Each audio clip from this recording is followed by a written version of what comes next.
Hello friends, welcome back to the channel. Myself Sabir Ahmed. আবার একটা English class নিয়ে চলে আসলাম আজকে।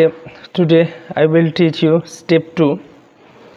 আজকে স্টেপ 2 এর যে দ্য প্রোনাউন্সিয়েশন অফ স্টেপ 2 এর যে দ্বিতীয় উচ্চারণগুলো, অর্থাৎ কি দ্বিতীয় উচ্চারণে যেটা ফলো করা হবে সেটা আজকে আমি শেখাবো।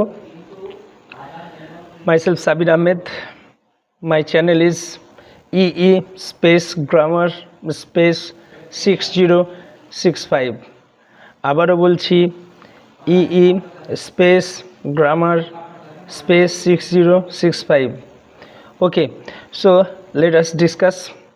ফার্স্ট আমরা দেখব এখানে ফার্স্ট লেটারটা every word or each word, প্রত্যেকটা শব্দের প্রথম অক্ষরটা the first letter of the word of every word, প্রতিটা ওয়ার্ডের যে প্রথম লেটারটা ক্যাপিটাল করা হয়েছে, অর্থাৎ কি এটাকে ক্যাপিটালাইজড করা হয়েছে অর ডার্কেন্ড। এর অর্থ হলো কি, মানে এটাকে বোঝানো হয়েছে যে যদি এই লেটারটি আর দ্বারা ফলোড হয়, I mean that if this letter follows R W, specially W, so এখানে আমরা দেখব ডাব্লিউটা উচ্চারণ হবে না, মানে আরটা উচ্চারণ হবে।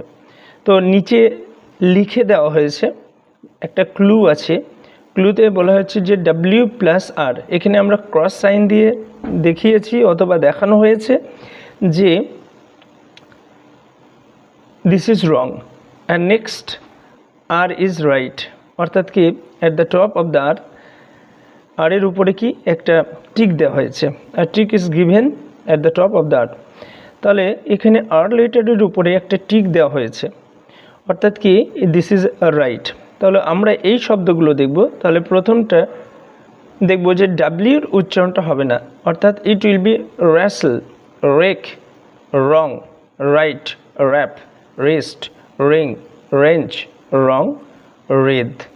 এরকম দেয়ার আর ম্যানি ওয়ার্ডস, অনেক ওয়ার্ডস আছে।